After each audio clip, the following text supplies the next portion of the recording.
I want to find the doctor or chiropractor, whatever you call, that is most successful, and then shadow them and pick their brain.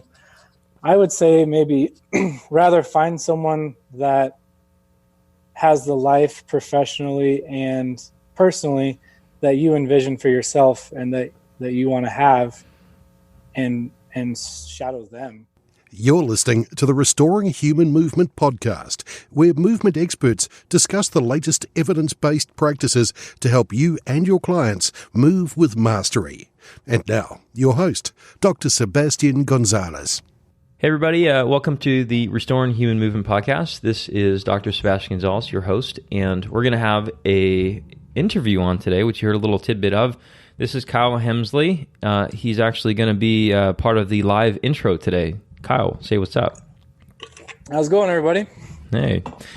Before we actually get into the interview then is just let everyone know if they have not listened to this podcast before, the idea is to improve patient-doctor communication. And as you see through this podcast, it's going to be very easy communication because it's really not fair that we just learn Latin and patients don't learn Latin. So if you haven't gone back in the archives, please do so. I've interviewed quite a few great people in there, such as Stuart McGill, Michael Shacklock, Guido Van Rice again, Ben Ramos, Philip Snell. And so there's lots of good gems back there. And if you have not, please do and share your experience. Kyle, since you're part of the interview then, the intro then, what is a story? I think you told me a story about football one time that everyone should know about you. Oh, yeah, good one. An embarrassing story? Yeah, let's go with the embarrassing story. Okay. Let's see if I can tell it right this time. It was Kyle wanted to do a second. This is his second interview because he felt like he deserved a second, and the first one didn't go as well as he wanted. He wanted to be a perfectionist. No, I think it's more that I tend to run on, and I want to be a little bit more quick and efficient, and maybe offer some more helpful things for people. Specifically students. You're really the only person I've ever done a second interview for. Man, I must be special. Everyone else, I got to do good on the first time. So yeah, the story, it was ninth grade football. It was only my second year playing, and it was junior varsity, and I didn't know the rules too well. And we were on the punt team, and I'm trying to remember exactly what yard line we were on. That doesn't really matter, but we punted the ball, and I was running down. I was like, oh, I'm gonna touch the ball down. Okay, so instead of downing it and holding the ball and picking it up and giving it to the ref, I just tap it. So I touch the ball, and then the defensive team is thinking, well, is he just going to stand there? or what? So they pick it up and they run it in for a touchdown. Did they actually pause? Kind of like I know in baseball, there's that you throw it a second and then someone jumps. You pick the second, someone jumps, and then you're just kind of you pause and you wait to see what they do.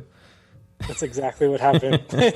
Literally picked up the ball, looked around, and then my team didn't even really understand what was going on either. Yeah. They ran it into the end zone, and then I felt like an idiot. Go hard until the whistle blows, I think. That's right. Yeah, that's right. So, as we go into this interview, so everyone kind of understands what's going on, is Kyle is a 10th term student now. He's interned with me for about 3 months or so. And so the idea behind today's is, since we've done student interviews before, is I want to figure out what student life is like, what you need to, what you think you can get better at, what you've learned over the course of time, and I'm going to ask you the critical questions at the end of how I can improve this podcast too. So, why don't you tell everyone a little bit about yourself and how you got into chiropractic school and so on? Well, I was a four-sport athlete in high school, and then I ended up playing some college baseball. And I went on to, I was a personal trainer and then ended up being a partner in a CrossFit gym in Reno, Nevada it was about 4 years or so. And then we had a chiropractor come in that I met, and he ended up being a good friend of mine. And well, I ended up being his friend first, and then he needed a place to rent some space, so we brought him in. And I kind of was like, well, I'm interested in this chiropractic thing, and I wanted to go back to school. I thought about surgery and physical therapy and chiropractic, and it just made sense to me. So I decided to go back to school and come down to SCU in Southern California. I didn't check out a lot of other schools, to be honest. It might have been a good idea, but I have enjoyed my time. A lot of my relatives live in Huntington Beach, so it was kind of the obvious choice for me. Mm-hmm. And I went to school down there, and now I'm in 10th term, and I just moved back up to Reno, Nevada. Well, it's been 5 days now, so now I'm here in my living room. Did your nose start bleeding yet? Because it's drier there. It's dry. It's bad.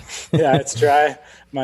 Luckily you can't see me, but my lips are bright red, like I have lipstick on. Oh, did you start wearing gloves with Vaseline in them at nighttime as well as booties? I haven't had that problem yet, but it's a good thought. Yeah. Does your body eventually just adapt to the chap, or is it like? It does. It does actually. I have a couple buddies up here that say, do not wear chapstick. Say just let the pain set in and let the adaptation occur, and you'll never get chapped lips again. The problem is when you have to go into the office and see patients and your lips are just bright red, it's not a good look. So I've been wearing a little bit here and there, but yeah, it'll just be a slower adaptation. No, got it. Spoken very scientifically about how to manage chapped lips. Yeah, just don't do anything. So what's it like going from 9th term being an intern to 10th term is like, wow, I actually get to maybe meet people that might feed my business. Yeah, it's kind of a slippery, it's kind of tricky trying to figure out how you want to work in someone else's office and kind of build your own brand. And especially if it's a little bit different than what you envision seeing yourself doing. So it's really exciting, but at the same time, I haven't seen any patients yet. Today's Monday, and I'm going in on Wednesday. So I'm not sure how that's going to work yet. Obviously, I want to see people at my house, but that's not legal, so I can't do that. Mm-hmm. So how does everyone typically? Have you talked to other people who've been through before, and like, do they have any advice kind of going into that, or? Let's see. No, because because my situation is a little bit different. I don't plan on working in the office that I'm going to be in 10th term. I have talked to several people that were planning on preceptoring and then postceptoring and eventually working in that office, and that's a pretty nice transition typically. But in my case, I don't plan on being in this office more than the next 3 months or so. So I haven't really come across anyone specifically with this dilemma. But so is it why don't you want to work in that office? Like, what's the deal? The guy I'm with is great and everyone loves him, and he does a good job at what he does, but it's just a different model, and I don't know if I see myself fitting into that. His is more of a traditional chiropractic model, and so it's Leander table and then adjust most all people very similarly, and the people love that. And it's just 8 to 10 minutes, and it's $40 cash and a lot of insurance, and that's just a different model than that I'm going to practice. It's going to be similar to yours. So trying to do that in his office with 3 treatment rooms and the high turnover rate where he's seeing about 140 a week. I just don't know if I see myself fitting into that, but I'm not shedding all doors. I'm going to keep all doors open, and I'm going to meet with a lot of different chiropractors in town just so I have options. Well, I wonder then, like, so when you tell him like what you want to do, and so he's obviously been in practice for a while. Does he have any advice? Like, that's a good dream, but here's what works here in Reno. No. He's very realistic about what's possible and what his lane is, and he stays in it. He knows what he knows, and he says that I haven't learned a ton in a long time, and I feel comfortable offering this rate is because I spend 8 to 10 minutes with people, and this is what I'm giving them. I offer this type of care. I do a very good job at offering this type of care, but he sees a need for the active care, especially with the active population in Reno. Mm-hmm. So I think he's also very excited to have me in the next few months, so we can I think it's going to kind of be me teaching him a good amount of things that weren't exposed to him, and me learning more of the business side of things from him. Mm-hmm. I was talking to someone recently actually about we were talking about, like, let's just say the guy you're with that say he knows there's other things that are needed, but he does not suggest other things that are needed. Is that unethical? Or let's just say he thinks all that he's doing is the 100% only thing needed. Is that because that would be like he believes it, right? But if he knows there's other things, yet he knows he can't provide it or he doesn't want to provide it, I think he would have the responsibility to talk about it and suggest it, But if you expose him, because you're going to expose him to it, and then he has the choice to say, well, I'm going to use it or I'm not. And hey, by the way, Kyle's on the side of town. He does a really good job of the other part of this. You know what I mean? Right. Yeah, that's a good point you bring up. I can see him referring people to me for what you were saying. Kyle's on the other side of town, but I don't know if I see him implementing a ton of things in the office, because he's been in practice 12 years and I think he's pretty set in what he does with his patients. Although he did bring in a squat rack in his little office and a little TRX, and he's got some kettlebells. So I don't know. So is he going to dry about doing some other things? So is he going to dry? I didn't hear a dryer. So is he going to dry some laundry on it? Yeah, maybe. Like those multi-purpose machines that you have back in the 90s. So that brings up a good point. But I know he's a very ethical person, and he wants the best for his patients.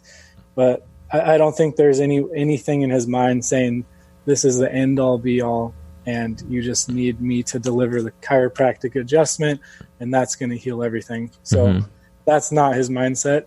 And if it was, then I would not be going there. That's for sure. Yeah. I was just curious, because I've thought about it before. And there's definitely things that I feel like I can't provide. And I might not be good at suggesting the other things, but I think they're, I tell them that the suggestion's there and it's needed, and right. Sometimes they will still come back for the implementation here. And I'm like, I told you, like, I'm not great at it, but if you want me, like, they build a little bit of a trust, so they want part of it here, but they could do probably most of it more efficiently somewhere else with someone who specializes in that, When you say you're not great at it, what do you mean? So I've talked to patients about, like, we talked about it. So last week came out the 4-block thing, the first aid, the buttressing or support systems. The second or the third one is then resistance training. Then there's returning to meaningful play. I'm not really good. Like I can get them through block 3, but after that, it's like, there's strength coaches out there who do this for a living. Like I'm very good at block 1, block 2, and part of block 3. But then block 3 and returning to meaningful play is really not my job, and I shouldn't be expected to be good at all of it. So that's just one part. Obviously, that we probably encounter some psychological things with people, that are we're kind of like, we dabble in it a little bit, but I don't think we're not psychologists. Right. Nutritional stuff, I tend to say, look, eat. I do the Dan John type of stuff. Eat like an adult. If you don't have to chew it, don't put it in your mouth. But beyond that, I'm not gonna make these plans for people. And so those are things that I'll tend to say there's a need for it, and it's part of your case, but I'm not good at it. Right. Mm-hmm. So, is there anything specific you wanted to cover today that you think that students would need to know that they don't already know? Maybe. Well, let's see. I think the number one thing, well, not number one, there's a lot of things, but I would say going out there and finding a good mentor as early as possible would be very beneficial. I know that when I started, my idea of a good mentor was a little bit different than it is now. And I would kind of ask yourself, rather than saying, I want to find the doctor or chiropractor, whatever you call, that is most successful, and then shadow them and pick their brain, I would say maybe rather find someone that has the life professionally and personally that you envision for yourself and that you want to have, and shadow them, pick their brain. Obviously, I think finding multiple offices and seeing what you do want to do and also what you don't want to do is important. But I think where I went wrong early on was trying to find the most successful, the busiest practice, the people that had the nicest things. And that really isn't in line with what I want for my life. I just thought, well, if they're doing this and they have all this, they must be doing a lot of things right. But when I came to your office, everything really kind of meshed and it all made sense. Mm-hmm. And the fact that you can work 3 days a week, still have a very healthy and active life, and you're obviously working more than 3 days a week. You have these other days that you don't see patients, but you have all this time to create content and do all this other stuff that's fun to you.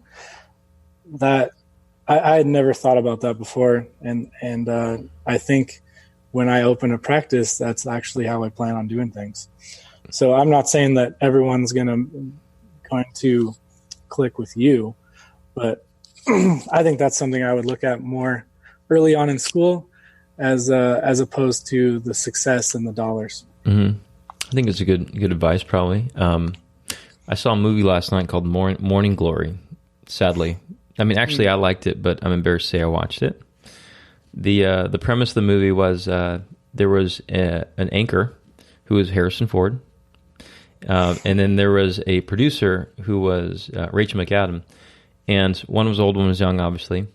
And so basically, the short end of the story was that Harrison Ford had spent a lot of his time working throughout his life. He was very decorated and so on as an anchor. Yet he had no relationship really with his kids and so on. He was just very unhappy. And so the girl was, 25 maybe in the movie? And so she was also just straight hustling. And so he's like, look how this panned out for me. And so, but he looked up to, she looked up to him is the point. So I think that's really solid advice. I think the success is dollar amount, as well as how many hours you're working are probably really important in regards to longevity and really liking your job. So now let's pause for a very quick break from our sponsor, Pro Chiro Online CE. If you have not been to it already, that is prochiroonlinece.com. It's the website created by myself, Philip Snow, and Ben Ramos, all the people you know and trust, hopefully, to really attack a problem that we personally had. We would go online during our birthday year or a birthday month because we needed online education hours, because a lot of the workshops we've been to throughout the year didn't give CEs. They were just good workshops, good information, and they didn't need to go through the accreditation process. So we struggle every year to go through and find online hours because we burnt all of our workshop money and we can't leave the clinic anymore, and that's kind of all there is to it. But when you go through the online ones, if you've done it already, they're really not that great. You don't learn a lot. You don't really learn a thing. It's outdated information and it sucks. Okay? I mean that in a nice way. It just sucks. I feel like I'm literally burning my money. And so what we've attempted to do, what we believe, what we've done is, so we've curated together some amazing presenters, Greg Lehman, James Valkershill, Cody DeMack, which you've already heard on the podcast here, Philip Snell, myself, and Ben Ramos. There's other people to come on other modules, and we're attacking the topics that you guys care about. And so what we're attempting is we're trying to make the online educational platform useful. Again, we want you to learn something. So we believe that we've done that. So go through 10 minutes of every single module is free. If you don't like it, that's fine. If you do love it, buy it and get some hours. Perfect. So now let's get back to the show. Right. Yeah, 100%. Mm-hmm. It's like when you go into or you go into clinical residency and you're making 50 grand as an MD, but you're working 80 to 100 hours a week and you're making minimum wage. Yeah. It's crazy. Well, it's crazy how many people don't like their job, you know? Yeah. I think you gotta like it. And, I don't know if you ever have a nightmare about a job? No, not that I can recall. Not one comes to mind. There was I used to wait tables back even into like when I graduated chiropractic school. It was at Polly's Pies, and so we'd have nightmares. I call them polymares. And so actually, it's funny. I had one last night. Like I don't even work at Polly's anymore. And so 10 years later, I imagined that I had to go back to work at Polly's Pies for some reason. I was covering someone's shift as a favor. It was like 10 years removed, and I didn't know the computer system anymore. They sat me too many tables. And so I woke up at 3 o'clock last night and I was like, okay, I don't work at Polly's Pies anymore, and just had to think about it, But I had those actually probably every Saturday night after I worked for, not for years, but it was like multiple times a month. You know what I mean? So the money was okay at the time, but I really didn't like it. The polymer, that's a good one. The polymer. I'm sure everyone's had a nightmare about a job before. I don't have nightmares necessarily about this job, but I do troubleshoot people at nighttime, that's why I don't like complex cases. I could see that. Yeah. I have those too, and I've probably seen I don't know how many patient cases, but nowhere near you. Well, that's why just only doing quote unquote piriformis syndrome is great, because you don't really think much other than just what you did. Yeah, I like it. You're funneling in what you feel comfortable with, right? That's right. By the way, in case everyone knows or doesn't know, piriformis syndrome is really not that common. They're actually referred stuff from the spine a lot of times, or the nerve. So they're actually very simple, but patients will think they're very complicated. So that's why I like quote unquote pseudo piriformis syndrome, because they've already been through the ringer with things. And so what's your target person going to be, Kyle? Yeah. This has changed over time, and you could probably say that I'm copying you, and I kind of am. It just makes sense because you think about the people that you're best at treating, right? And the people that can pay for it, and then the people that you want to treat. And it seems to all come down to the endurance population. And Reno is a good place for that. So running, cycling, outdoor mountain biking, there's some cross-country skiing and things like that. I think probably the people that swim also cycle and run, but I don't know much about swimming, so I would like to figure that out a little bit more. Mm-hmm. But that's changed, because I thought initially it would be more CrossFit athletes and baseball players, but the baseball players in the area are typically younger. There's not any professional teams here, and I don't really care about professional athletes anymore. Well, there's a AAA team here. I take that back. But are the high school athletes going to pay for it? I don't know. Maybe their parents will. But yeah. That's kind of where I've gone, and it's probably been shaped because of who you've targeted and who I feel most comfortable treating now after being in your office. But to me, it makes sense because a lot of them are middle-aged, and they can pay for it. And a lot of these cases, there's a huge upsell, like you've talked about, because a lot of them don't know strength and conditioning. They haven't done it, and they think they can just run for all of their exercise. Mm-hmm. And yeah, so that's where I'm going to start. I have one specific person that's my perfect perfect target audience, and I'm actually planning on meeting with him next week.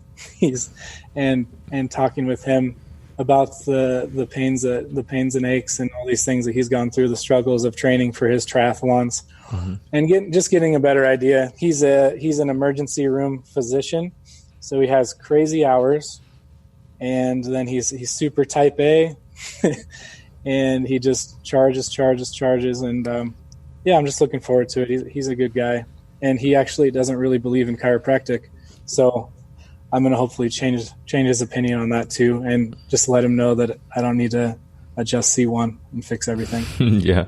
That's probably a good note is with, I don't know if anyone's, if they've kind of noticed like the amount of people who see a chiropractor, like there's not, like, I don't think we're the majority. I think I thought the estimation was like 30% of the US or something. That's low. Yeah. And we're like, people are like fighting over those people. It's like, I'd rather get the people that aren't, that way you're not competing against any stereotypes or quite as much.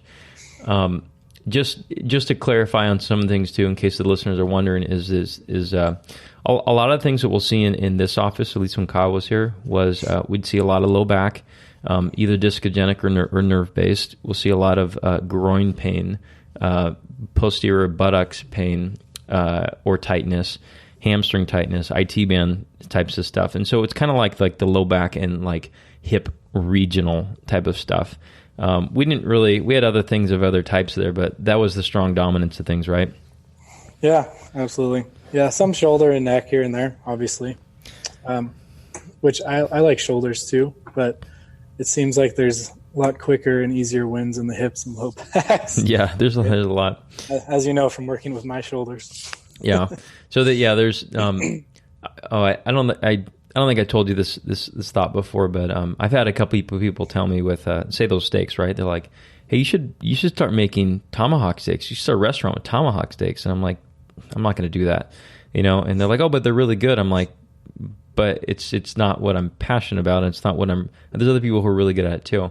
And so, say with shoulders, it's like, as you can see with your shoulder, it's not as like, although you're a little bit more of a complex case. Shoulders are not quite as always an easier win for at least me as a hip and back are. Like, it's such an easy win that it's like you can do it like almost blindfolded part of the time. Not cocky, just confident. But so if the listeners are thinking like, well, I'm good at all these things, think about the one that you can almost do blindfolded. Because the other ones are like, you're good at it, but you don't need to make it your target demographic. Right. They're going to come in and trickle in, and you're not going to turn them away if you can help them, obviously. But if you can drive all those people to you, then that's better. Easier days and more nights sleeping well, right? That's right. That's right. Then you can also do a lot of your targeted marketing to them, or do all your copywriting towards them. Which brings up probably the other thing we should address here is how are you going to market your business? And I know we had talked about websites. You talked about talking to your emergency room people. What do you think? Yeah. In these stages right now, I'm developing content directed towards that population for my website, and slowly starting to shoot videos, working on my communication skills, because I tend to get really deep and gravelly like this, and then people can't hear me. So I've been trying to speak more up here, so people can hear me better and they're a little bit more interested. So those are two things, just developing content, both with articles and videos, but also since I'm pretty well connected here, I'm going to reconnect with the surgeons, the MDs, the physical therapists, the personal trainers, massage therapists, and chiropractors as well that I know in the area, trying to figure out how we can kind of have, how we can benefit from each other and refer patients back and forth they're opening a really large spine center on the top of Reno Orthopedic Clinic. And there's actually potentially an opportunity for a chiropractor to work up there. And I know the guy that's the head partner there. He's a trauma surgeon. He's a good friend. So I'm going to meet with him and try and go over some ideas there, as maybe I'll work there a couple days a week in the early stages, or maybe we can just kind of refer back and forth and figure that out. And also, I think I'm actually going to join a bunch of meetup groups, because there's a lot of local outdoor things out here, and luckily I've exposed myself to a ton of different outdoor activities, so I'm fairly competent in most things. And I think just developing a relationship with these people, and not necessarily selling, but basically just getting to know them and getting a community with all these, like mountain biking and rock climbing and whatever it may be. I think that's a good place to start. That's kind of where I'm going now, because I'm about 4 months still from graduating. So there's obviously the networking groups, which I might try and get in for the early stages of opening practice, like BNI and Chamber of Commerce and stuff like that. I like it. The meetup groups, I think, if I had to critique your ideas, I think the meetup groups are the best idea.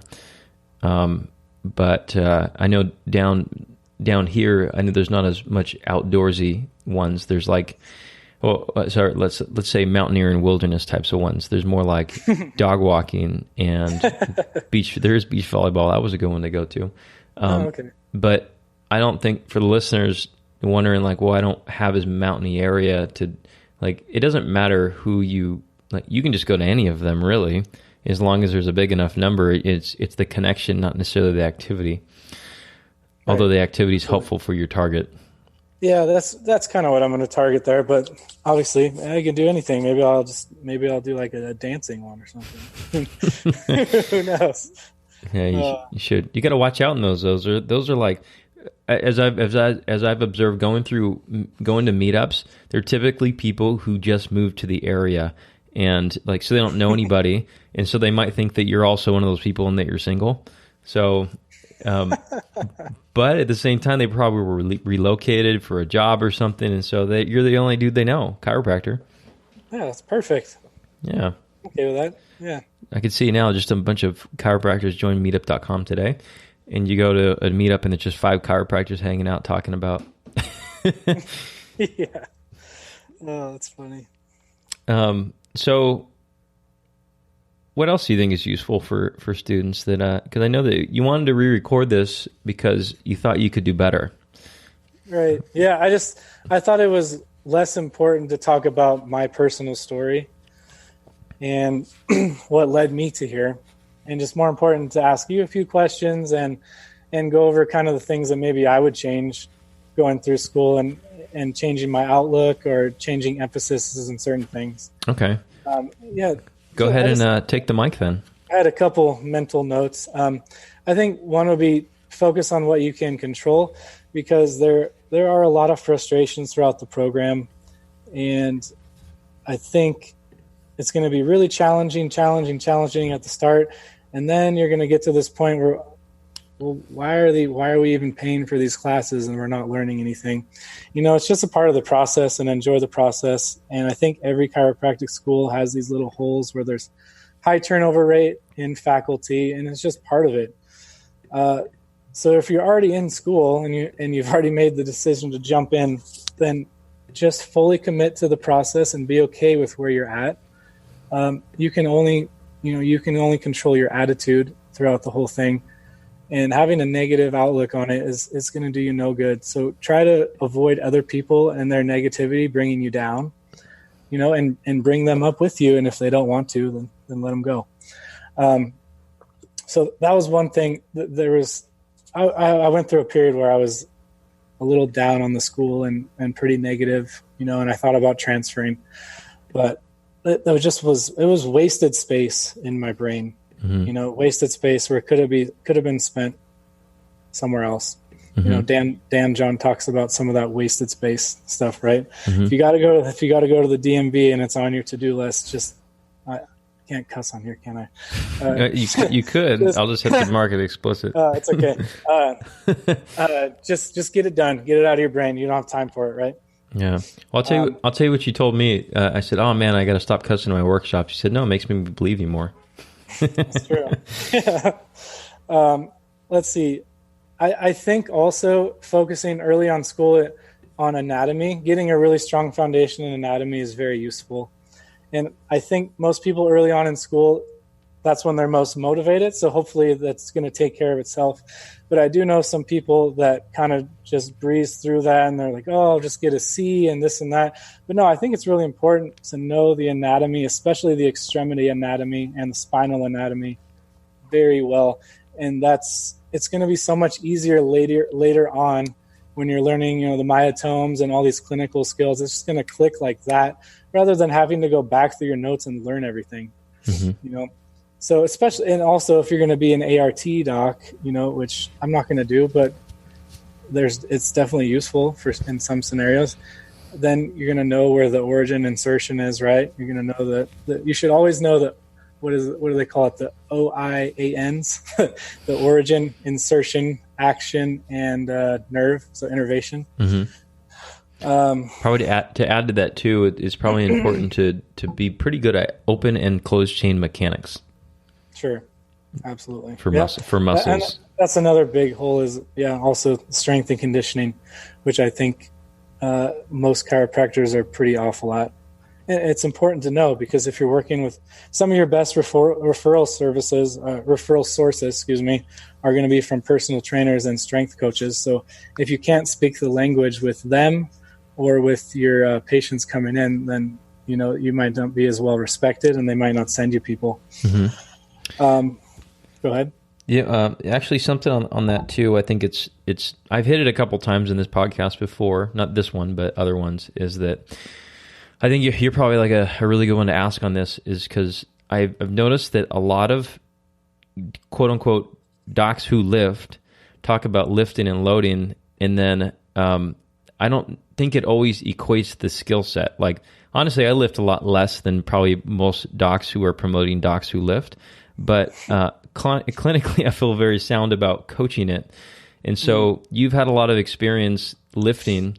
Tell me what you feel about the difference of both, because I know I have an idea what you're going to say. I think you'll say it in a better way than me, though.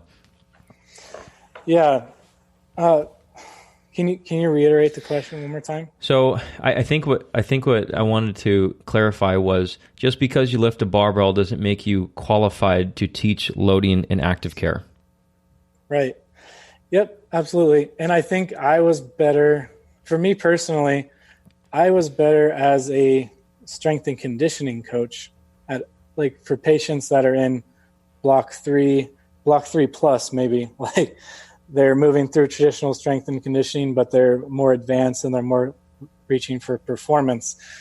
So for me, I was more comfortable with that. And I thought going through school, I've been a trainer and a strength coach for, 6-7 years now, it should be no problem. But then when it came down to coaching the patients through the block 2 stuff, I kind of struggled early on. I was like, how do I communicate what I know and how I move to them?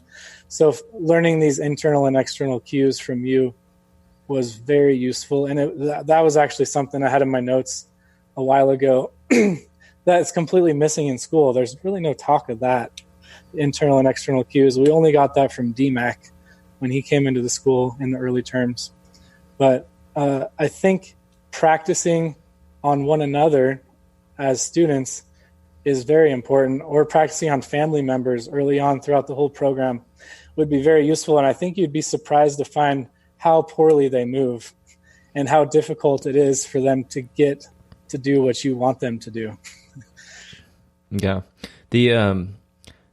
I think you came full circle, and I think so you were really good at performance as right. Strength coaching, but it's a different thing to be good at working with someone with an ache and pain of a compensated movement or a pathology. And so, right. or someone that's just not comfortable with movement at all, or has never worked out before. Right. And so I just want to challenge the listeners too. And I'm getting better at this weekly. I always come up with new cues or things that I realize I could have done better. But if you think just moving around a weight because you can do it and you feel good doing it, it doesn't always carry over to somebody else learning how to do it and using that as a therapy. So I think there's a big gap in there that it needs to be filled, and there's not a lot of places to learn that. Right. But the more reps you get in with someone and ask them really what they're feeling when they're moving the weight, probably the better, especially if it's a triggering type of thing. Yeah, and I've got tremendously better even in the last month. Even a month ago, I thought I was pretty good, but I haven't seen my mom in a month, and I coached her last night here at my house through some things because she's been having a hamstring thing. And yeah, I got her to go into the position so much easier than before. I was like, man, maybe I just didn't coach you right the first time because you're not doing what I want you to do. you had to do you Dan John Cuter, didn't you? A little bit, but Dan John and a lot of your stuff. Yeah, a lot of your stuff and some stuff that I'm starting to come up with on my own, which is going to develop over time. So. I can't wait to see now what you're going to say. Just like when Jeremy, like when he comes back, I'm like, what are you doing? Teach me something. What are you doing, guy? What do you got to say? How you doing? What you doing? How you doing? How's your hair? So we're about 40 minutes into this podcast. I told you there will be a hard stop at some point here because I have a patient coming in. Yeah. Is there any questions you have for me? Yeah. Let's see. I had a few in mind. Hopefully I can remember them here. So building website content, it seems, when you go to a website like yours and you see all these articles and all these things and all these links here and there and all these videos, I think, when you suggest to a student that you need to start doing that, it can be a little overwhelming and it's kind of difficult knowing where to start.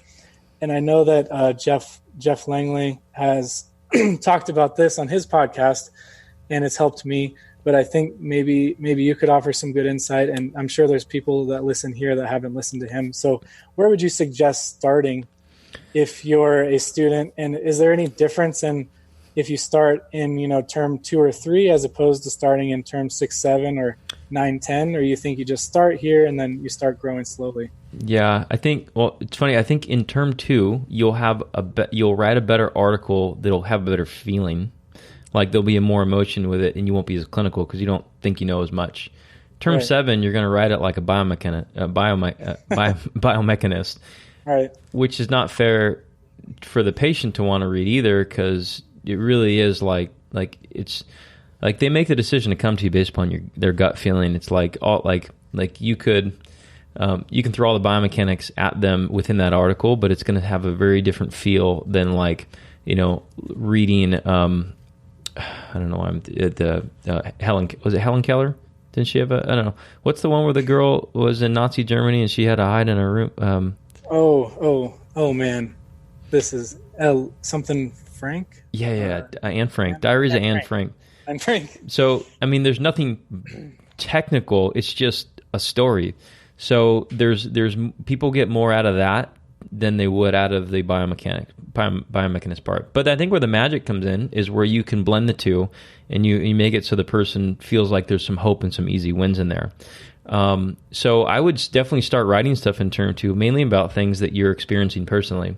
One of the articles I wrote on oblique strains is when I personally felt, and it was, I could have made the details up, like that you had to be part of it, but I couldn't recall them for the life of me right now if I wrote it today, because that was like 5-6 years ago. I also wrote the book on lumbar spine, or I Will Beat Back Pain, that, by the way, you can buy on Amazon if you want. That was based on my personal experiences, and I did a diary format thing when I was seeing DMAC for it. So I actually took some videos, I took some audio clips, and so on. So it formulated a really good story, and I've had people actually message me the guy messaged me from England the other day. He said that he bought the book and he wanted to find somebody, and I was like, I don't know anyone out there, and he found McGill's protege Joel in London. And so you drive people to people, but it's the story that kind of starts them there. So when people are starting to write their online content, I would first start with just something you feel comfortable talking about that resonates well with people. And so you might resonate well by writing your sciatica article and based upon lifting. Someone else might resonate well with, writing a hip pain one as a runner or whatever. And so maybe the things that you tried that worked and didn't work and so on. And what's going to happen when you start to write that article is you're going to realize, oh, I just talked about a bridge. Well, they're going to wonder what a bridge is, and then you're going to make a video. So these content circles tend to happen, and then you're going to have to house that video somewhere because you might not want it on the same page. Or maybe there's another article you wrote, which say you talked about groin pain, FAI versus labral tear versus pectineus strain. And they're going to be like, what is that? And so the person might then go to a different page, which is not your page, because you didn't supply it. So give them the option to click through. So there's these little roundabouts, and ideally, in my opinion, you want to get people to multiple touch points. And so I've started to do more of like, say we're talking about the sciatica one. I might then, let's talk about that hip one. So maybe pectineus strain and adductor strain and FAI and labral tear and so on. I might have videos on Instagram about all of them. I might have a podcast on one. And so I'm trying to drive them to other drip sources of mine, such as Instagram, YouTube, and podcast. And if you want to later, you can retarget them via some type of Facebook ad if you want to. However, though, when you're writing things, like the hardest thing is writing it right the first time. Don't worry about it. Just start writing something. And you didn't see the student syllabus, Kyle, I don't think, but the other two interns, their responsibility was to write an article for my page, and I just tore it up after that. Like just Google Doc suggestions all over the place because they don't they think it's good. And it was good when I first started. It would have been great, but it could be better. And so the second article is for them, for their website, but they don't tend to, not everyone's going to realize that they're like, why should I, why practice? It's like the experience of getting your article just destroyed and improved is the experience that they need to actually write productive articles later. Sure. Makes sense. Does that answer the question? Yeah. So it sounds like starting off as a student, it would be best to write some personal experience. I think so. You've dealt with this and that, and then you can go from there. Yeah, and you can always add to it later. Things that you've learned over time that worked and didn't work, and you can always throw it away if you want to, if you don't want to, if you don't want it. I know that I started with a really long one, and now I've started to make them much shorter, because to me it doesn't seem like.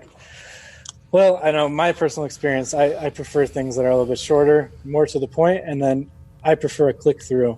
So if I see something that's more interesting, I'll click through to another page or a video, kind of like you mentioned with the bridge, rather than embedding all of that in the same 20-page article. Mm-hmm. Well, also too, for at least at this point, when you're talking about Google ranking, like user experience signal back to Google is like if they go onto one page and they bounce right back out of the other page or back out of the page, it's a sign that it was not a good.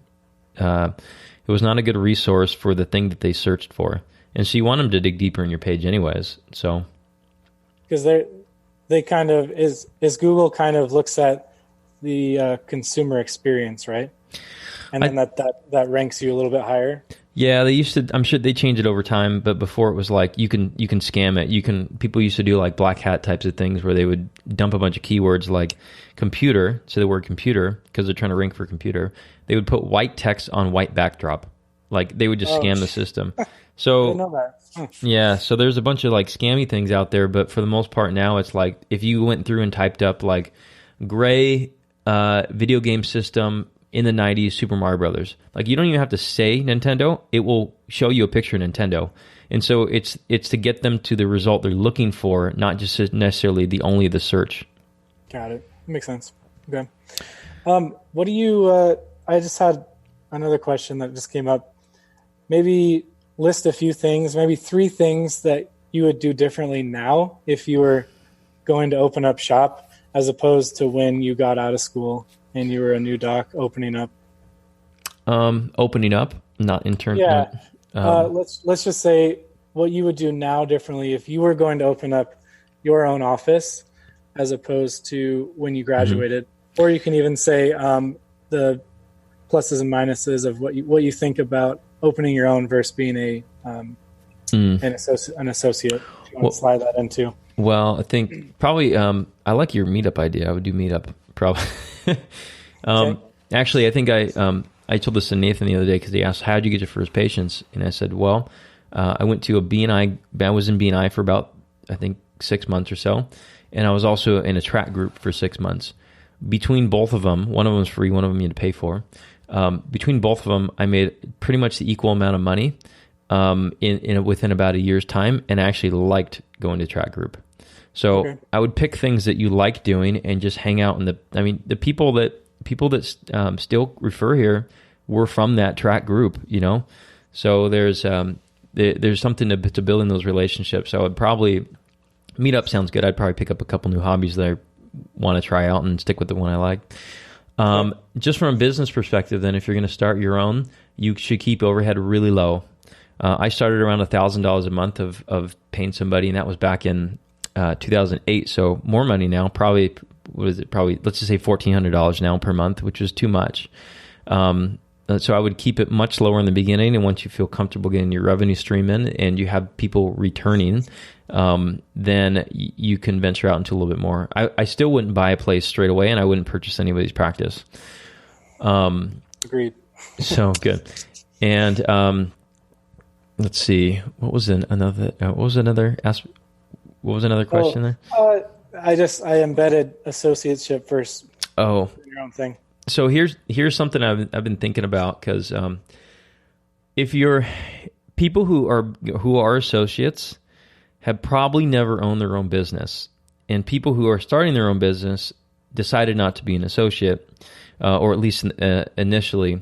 And I think what people tend to forget is there is a give and take with everything. Everything has a benefit and everything has a risk. If you're starting your own business, you risk not making it. Like most small businesses don't make it. There's a lot of hidden fees. There's a lot of taxes to pay. There's a lot of work that people don't see to get patients in the door.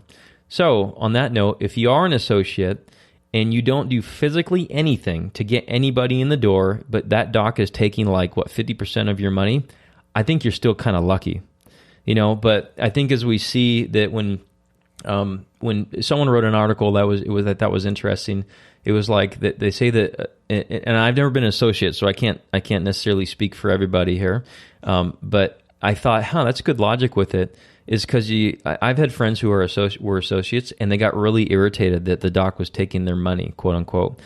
And so the article mentioned something about people have a number in their head that they think is okay to give to that clinic. Like the associate might say, well, if I give the clinic $10,000 this year, I'd feel good about it. But if I made them $30 million, I don't feel good about it.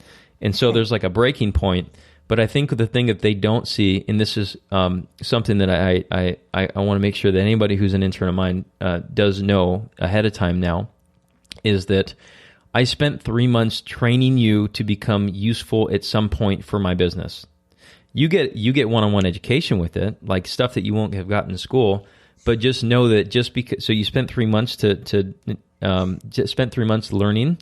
After that, it's kind of like it's like my risk was that you leave. I don't want you to leave, but I didn't need to spend all that time. I could have spent other time doing other things. And what I really want them to understand is, in the beginning, I spent time working on you. Later, can you spend time working on my business, right? But then at that point, they might think, well, it was part of school. You didn't pay me for my time and blah, blah, blah, right? Mm-hmm. So I think this is probably a bigger conversation for a different podcast, but associates have to understand what is being given up by that doctor to supply you with a job and education. People who do their own business, they fully understand how hard it is to run your own business and also learn clinical skills. It's very hard to do both. Yep, true. Hope I didn't sound mean. Not at all. Okay. So we have about 5 minutes here. Can I ask you then, how can I improve this podcast? Because I want to make it better the next coming year. What do I need to do more of and less of? How many are you releasing a week right now? One. I can't do more. I was gonna say, just put out more. No, I think they're all great. No, I'm just kidding. How can you improve it? Yeah, this isn't one that I really thought about beforehand. Let me think. Well, let me ask you this, and I'll think about how I can answer that better while I ask you the next question. What do you think, in your experience, are the most important things that make up an excellent clinician? I think some empathy and just giving patient empowerment, understanding where people have been with their injury, I think is a really important part that will guide the clinician skillfully into not only getting the person to do the things they're supposed to be doing for that problem, but also to understanding where they're at mentally. It's I've said this multiple times, it's hard to be a patient. Like you get, like, even in the book that I wrote, I Will Be Back Pain, it's hard to be a patient. You might think you know the stuff until you have to do it on yourself. And so I think knowing the problem that they have and empathetically knowing where they're at is important, but you'll get more of that if you had the actual problem. And I guess the other part is the patient empowerment is that I think it's poor form to be like the hero of the situation.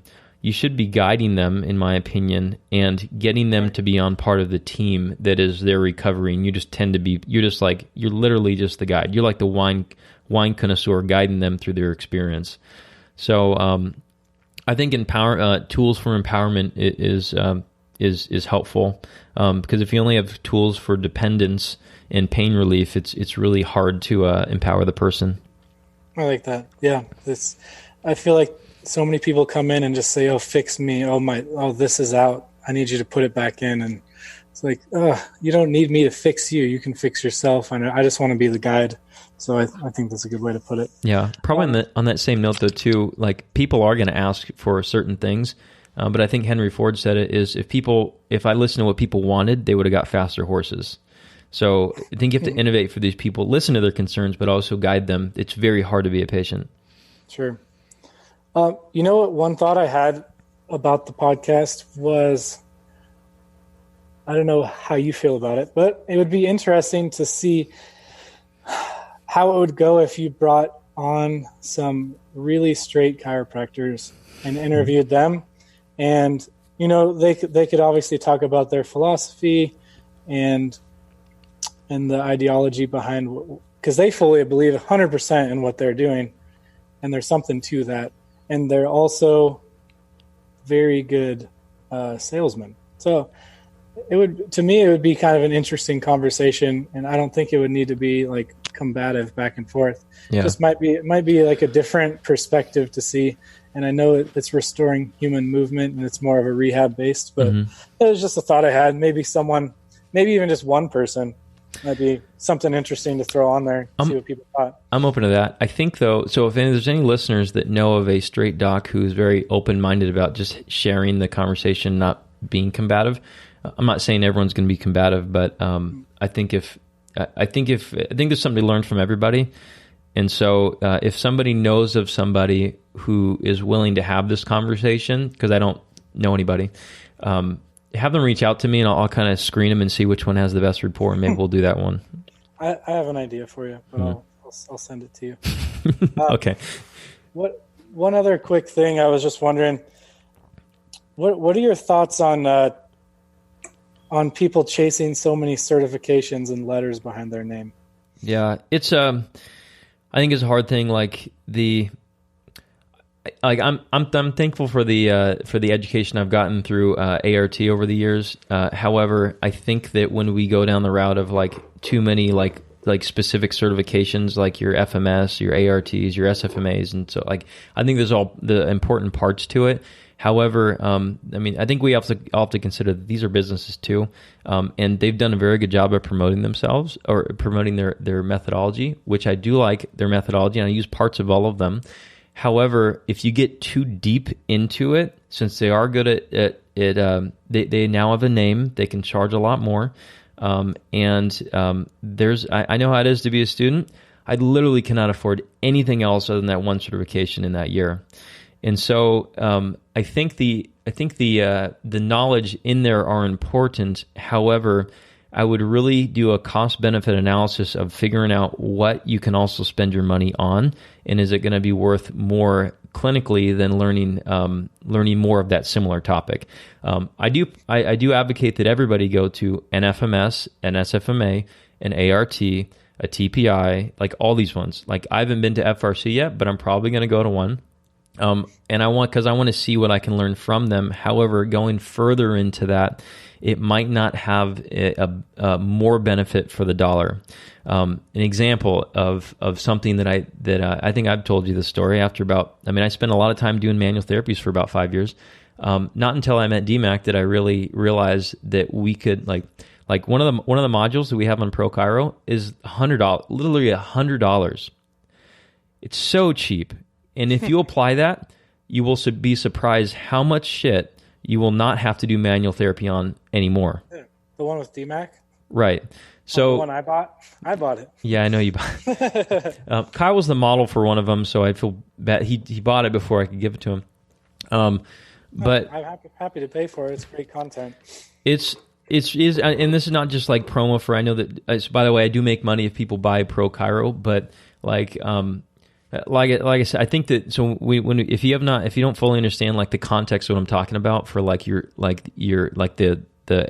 ARTs and so on, is that the last podcast we did was the 4-block system, and so the first one's first aid, the second is corrective exercise, the third one is resistance training, then there's returning to playful movement. Block 1, it could be anything you want it to be. It could be your ARTs, your Grastons, your neurodynamics, it could be McKenzie's, it can be literally anything you want, but you got to have one that works well for that problem at that time for that person. So there's a time and place for it. However, I don't think we spend enough time learning blocks 2, block 3, and block 4. We're very good at block 1. And so I don't think learning more and teaching more with that is going to be fruitful for people. But that one that you got, that ProChiro one, it was lower extremity loading and cervical spine and upper quarter loading. They're literally the best money that people will ever spend on CEs or non-CEs. Like, it is money. Okay? I guess that was it. And you got DMAC. Yeah, you got DMAC. You won't find DMAC's information anywhere else. But yeah, I guess I feel bad about saying that about those certifications. But so everyone knows, I have no ill feelings to them. It's just I think I spent the first 5 years of my practice getting dug deep into those holes without learning these other parts. So I want you guys to kind of be a little bit more. I want my interns to be where I was faster, or be where I am now faster than it took me to get there. Right. Cool. So generous of you. You should be better, right? If you're going to be a coach, your athletes should be better than you. Absolutely. So as we start to close out here, is there anything you want to leave off on? I think just keep all doors open. Don't be narrow-minded. Keep all doors open and find a good mentor that models the lifestyle that you see that you envision for your future. I think that's most important. Right on. So I'm going to keep you on as we close it out then. Thanks so much for being on. That was good. Yeah. Thanks for having me. Yeah. If everybody, if you're looking for Kyle, then how does everyone reach you, Kyle? Well, you can reach me on my email. As you can tell, he hasn't thought about this part of his business yet. Yeah, I have a website, but I haven't launched it yet, so you can't reach me there. You can reach me on my email, KyleRayHemsley@gmail.com, or Instagram. It's at KyleRayHemsley. Hemsley is Hem, as in Mary, Sley. And then I'm also on Facebook. So happy to answer any questions if you guys want to just direct message me on there. Be happy to share my experience, and I'm sure I can learn something from you too. Nice. And if you don't mind, actually, can you, since you've been through most of the pro chiro stuff, can you give me give everyone a quick synopsis of what you learned, what can be improved in there because it was a sponsor of this podcast. So yeah, cueing number one is probably the biggest thing I learned, and that is most found in DMAX courses with flexion intolerant backs and upper quarter extremity, something like that. Can't remember what it's called. The internal and external cueing is, and tension. Tension is a big one that I think a lot of, people that don't lift and also people that lift a lot are missing. I thought I knew tension and how to deadlift properly, but I really didn't. I wasn't creating enough tension. For example, last night I went out and used some of DMAX stuff, and I was doing like 10 seconds of tension isometrically before I even picked the bar up off the ground. And that dramatically changed where I felt the effort. So I think I haven't seen all the pro chiro ones, to be honest, but those are my two favorite. And then the upper extremity one exam with Ben Ramos was a great one too. Oh, nice. Well, thanks for sharing the testimonial. I know that I was thinking about, I can't go too long. It probably patient staying outside the door right now. But I really do want our profession to improve, and I want to improve. Actually, I learned a lot through DMAX upper extremity and lower extremity ones, as well as actually all of them. Ben's was great too. I feel like I've learned a lot, and we're not going to make any more material until these ones sell. And so DMAX going to come up with he wanted to do a knee one as well. So I really want to see what else there is left in the tank. So I believe our profession can get better. And pushing this is probably going to be the easiest way for me to accomplish that mission anyway. So I hope everyone's on board with this. Well, you also have 100% money back guarantee, so there's really no risk if you don't think it's useful. I think you can say that on air. I didn't clear that with the boys or not though. All right. Well, you have a preview, don't you? You do have a preview. It's a 10-minute preview. Then you can see. All right, everyone. Let you get to your patient. Well, everyone, thanks. Thank you so much, Kyle, for being on. And the closing now, by the way, this is the first. I think it's the first time here. It's going to be so. The listeners are called the movement. Okay. Oh, thanks for being part of the movement. Movement. No Eagle Scout. Well, I realize it's about the listeners now, not about me. Okay. All right. We'll see everyone later. Thanks.